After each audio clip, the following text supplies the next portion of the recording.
দেখো মোটামুটি রেডি হয়ে গেছি। আর আজকে ভীষণ রোদ, আর আজকে আমি অফিস ছুটি নিয়েছি যেহেতু আজকে ইভার মুখে প্রসাদ দেওয়া হবে তাই জন্য। তো মোটামুটি রেডি হয়ে গেছি প্রায়। আর ইভা ঘুম থেকে উঠলে ওকে রেডি করে তারপরে আমরা পুজোয় বসবো। তো তোমরা তো ফার্স্ট পার্টটা দেখেই ফেলেছো, আর এটা ছিল সেকেন্ড পার্ট।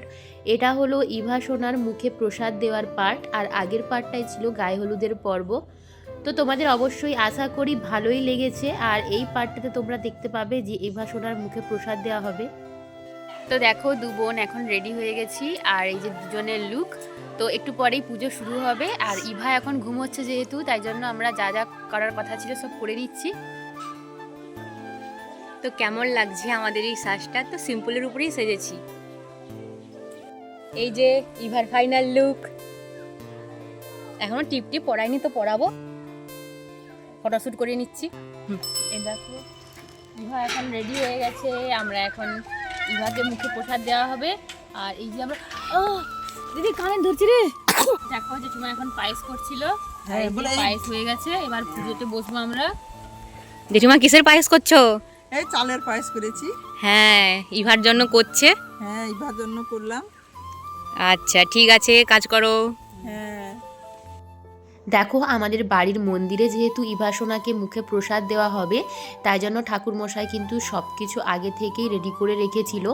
এখন ঠাকুরমশাই ওর কানে মন্ত্র দেবে, তারপরে কিন্তু ইভা সোনার মুখে প্রসাদ হবে। আর বাড়ির যে গুরুজনেরা আছে ওরা সবাই ইভা সোনাকে একটু একটু করে মুখে প্রসাদ দেবে, তারপরে ইভা সোনার মুখে প্রসাদের কাজ পূর্ণ হবে। যেহেতু আগের পার্টটা অনেকটাই বড় ছিল, তাই আমাকে দুটো পার্টে ডিভাইডেড করতে হলো। আর দেখো এখানে আমার এক জেঠিমা, মানে আমার বড় জেঠুর ঘরের জেঠিমা, তো জেঠিমা ইভা সোনার জন্য একটা জামা আর প্যান্ট নিয়ে এসেছিল। তো ওটাই দেখাচ্ছিল। জামাটা কিন্তু ভীষণ সুন্দর, একদম পরি ড্রেস, আর ইভা সোনাকে পরলে তো একদম পরির মতো লাগবে। আর এই জামাটা দিদি একদিন পরাবে বলে ভেবেই রেখেছে। তো জেঠিমা খুব আনন্দ করে ইভা সোনার জন্য নিয়ে এসেছিল।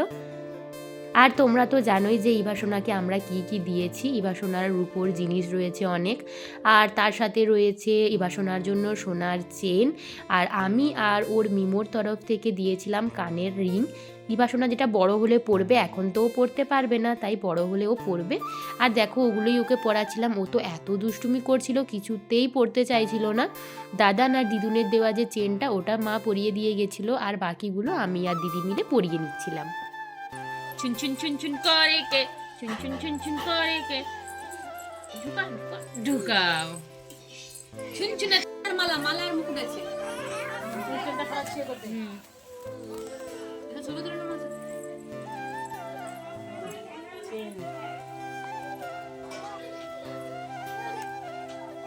যা যা এ আংটি করুডু।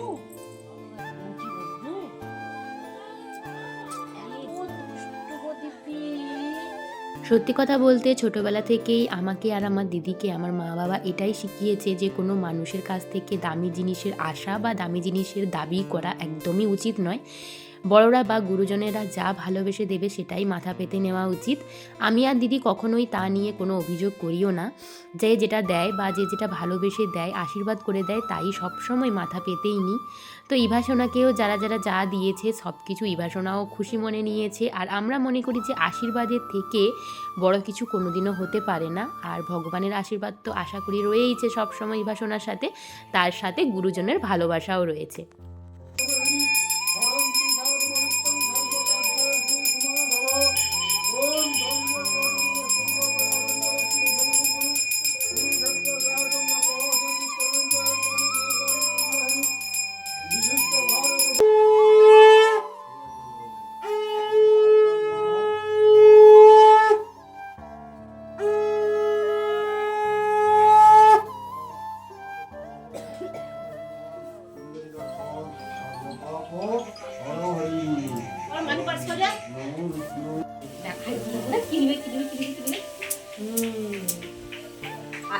আরে আরে আরে ও পাখি দর দর দর দর দর দর দর কি দিল সুন্দর আই ভালো লাগছে।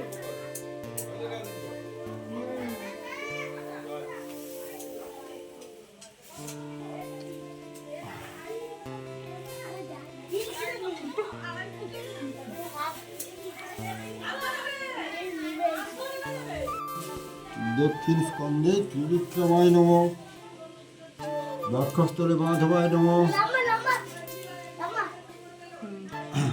বাম পার্শ্বে বামুনায় নমঃ, বাম পাশে বামুনায় নমঃ, কণ্ঠে গোবিন্দায় নমঃ, দক্ষিণ পার্শ্বে বিষ্ণুদেব নমঃ। দেখো আমাদের ইভা সোনা কীরকম ছটপট করছিল, আমার দিদির গয়নাগুলো নিয়ে টানটানি করছিল, খেলাধুলো করছিল। ও তো কিছুতেই ঠাকুরমশাইকে তিলক কাটতে দিচ্ছিল না। আমি অনেক ধরনের ভঙ্গিমা করে ওকে দেখাচ্ছিলাম, তো তারপরেই ও মোটামুটি তিলক কেটে নিয়েছে। আর ঠাকুরমশাইও অর্ধেক পুজো করেছে। কিছুক্ষণ পর যেহেতু ঠাকুরের প্রসাদ দেওয়া হবে, তাই এখন আর যা যা দরকার ছিল সব কিছু করে নিচ্ছে। আর একটা কথা কি বলতো, কিছু মানুষের প্রথম থেকেই ইন্টেনশন থাকে যে তোমার ভালো কাজটাকে পণ্ড করার, কিন্তু আমরা সব কিছুই বুঝি, কিন্তু আমরা সেগুলোতে একদমই কান দিই না। আমরা এতটাই ভান করে থাকি যেন আমরা কিছু বুঝতেই পারি না, কিন্তু আসলে আমরা সব কিছুই বুঝি। আর এইসব মানুষদের কথা ভেবে কোনোই লাভ নেই, কারণ বিশেষ দিনটাকে নষ্ট করতে একদমই চাই না। দাদাকে পেয়ে তো ইভা সোনা খুবই খুশি। দাদার কোলে উঠে পড়েছে একটু ঘুরু করতে যাওয়ার জন্য, কারণ বাবা তো ওকে সবসময় ঘুরু করতে নিয়ে যায় সকালবেলা বিকেলবেলা। তাই যেহেতু বাবার কোলে উঠে পড়েছে, তাই এখন সে শুধু দাদা আর ঘুরু করতে যাওয়ার জন্য অস্থির হয়ে পড়েছে। আর আমাকে আর দিদিকে দেখো, আমরা দুজন একটু ফটো তুলে নিচ্ছিলাম। আর এই যে ইভা সোনা আমাদের দুষ্টুমণি, এখন এতটাই ক্লান্ত হয়ে গেছে, সে একদম অলস হয়ে শুয়ে আছে।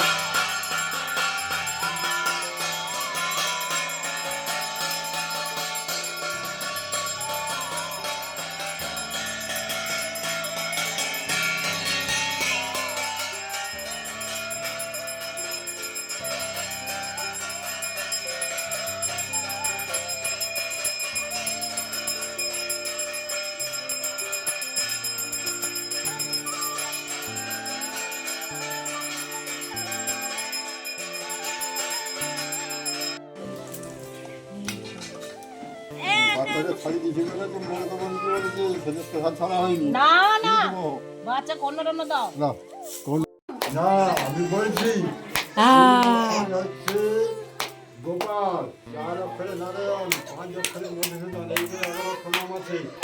এদের নাম হিসাবে কর্ণ দেওয়া হবে। আর এদের নাম হিসাবে কর্ণ দেওয়া হলে এই বাচ্চা তো আর জানেনি না যে তার মা জানবে, মাসি জানবে, যারা জানবে যে এ কি বলছে, দীক্ষিত হলো। এই যখন বলবে কি বলতে দীক্ষিত হয়েছে, এইটুকু বলেছিল কৃষ্ণ মন্ত্রে দীক্ষিত হলো। এই অক্ষরে কৃষ্ণ। আচ্ছা আমাদের বাড়ির নিয়ম অনুসারে কিন্তু ছোট বাচ্চার মুখে ভাত বা মুখে প্রসাদের সময় কিন্তু বাচ্চাকে কানে কর্ণ মন্ত্র দেওয়া হয়। আমরা ছোটোবেলা থেকে দেখে এসেছি যে আমার দাদু সবসময় কর্ণ মন্ত্র দিয়ে আসতো। আর এখন যেহেতু দাদু নেই, তাই দাদুর শিষ্য হিসেবে এই জেঠু আছে, তো এই জেঠুই এখন কানে কর্ণ মন্ত্র দিয়ে দিচ্ছে। আর ইভা সোনাকে দেখো, সে এতটাই দুষ্টুমি করছিল যে একদম ছিটকে বেরিয়ে আসছিল। তো মোটামুটি এভাবেই তার পুজোটা সম্পন্ন হয়েছে। ভগবানের ইচ্ছা এটাই কামনা করি যে ইভা সোনা যেন সারা জীবন হাসি খুশি থাকে, সবসময় ভালো থাকে। আর ভালো মানুষের তো ভালোবাসা ওর সঙ্গে সবসময় থাকবে। এই তো আয় রে ও পাখি আয় রে।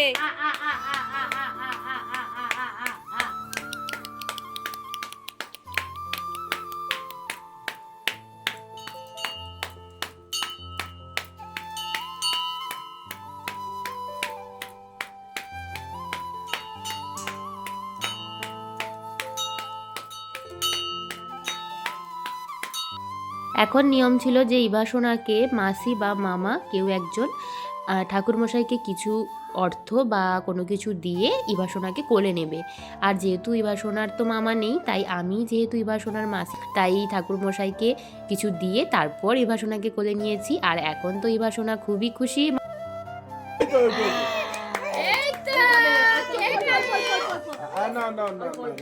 গরম নাকি দেখ, একটু গরম নাকি দেখে নে।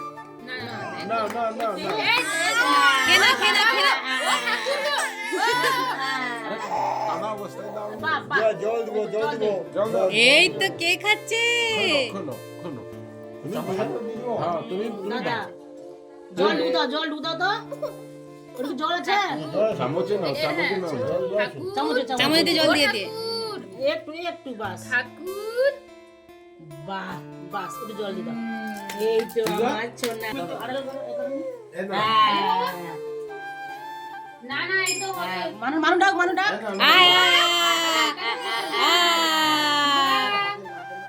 খেয়ে নাও খেয়ে নাও খেয়ে নাও তাকে যে বাবা খাওয়াচ্ছে এই তো ভালো মেয়ে খেয়ে নিয়েছে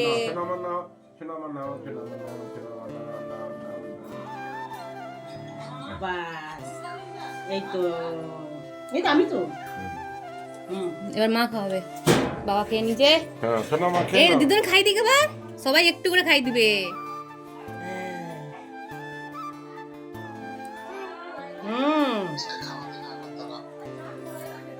হ্যাঁ শুনতে পাইছে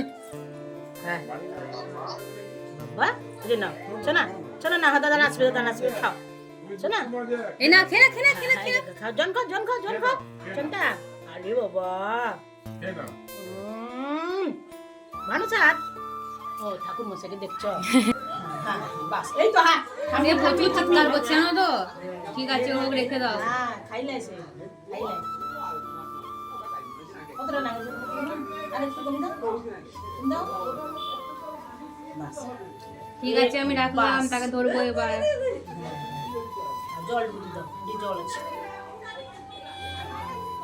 জল বাস এই সে খেলে মরছু চুকে আশীর্বাদ করো খেলে মরছু তাড়াতাড়ি বড় হয়ে যাও আমার আশীর্বাদটা করো তো আমার ও হ্যাঁ এই তো এই বাবা গো কত দিন ছিল হ্যাঁ জল দে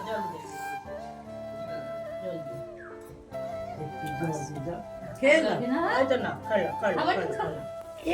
ওইটা খা মা দিচ্ছে খা হ্যাঁ এই তো কিছু দরকার নেই আশীর্বাদ দিলে হবে সেইটাই ওটা রূপা চামচ আছে টাকা দিও খাওয়া যায় হ্যাঁ এই তো খাওয়ার সময় কাঁদেনি মিমো মিমো মিমো এই দরকার নিয়ে নাও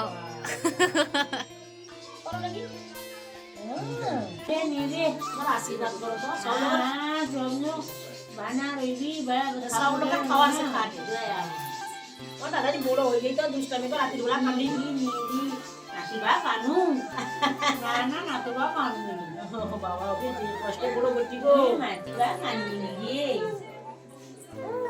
ও মানি মিরি যা এই তো হচ্ছে আমার আশীর্বাদ করে দাও তো ওটা আমি আশীর্বাদ করছি তো পুজো শেষ আর আমি তো বলেইছিলাম যে মা আমাদের বাড়ির সবার জন্য খাবারের ব্যবস্থা রেখেছে আর নিরামিষের ওপরে সব কিছুর আয়োজন হয়েছে সব কিছু মোটামুটি রান্নাও কমপ্লিট হয়ে গেছে আর দেখো সবাই এখানে খেতে বসেও পড়েছে একটু কিন্তু দেরি হয়ে গিয়েছিল কারণ পুজো হতে একটু সময় লেগেছিল তাই জন্য আর ইভা সোনা দেখো এখন সে মোটামুটি ফ্রেশ হয়ে গেছে দিয়ে তারপর তার তো খুবই আনন্দ আর আমি আমার দিদি আর সবাই মিলে মোটামুটি খেতে বসেও পড়েছি তো ব্লগটা ছিল এতটাই তোমাদের কেমন লাগলো অবশ্যই কমেন্ট করে জানিও আর আমার চ্যানেলটা সাবস্ক্রাইব করতে একদমই ভুলো না তো আজকের জন্য টাটা সবাই ভালো থেকো।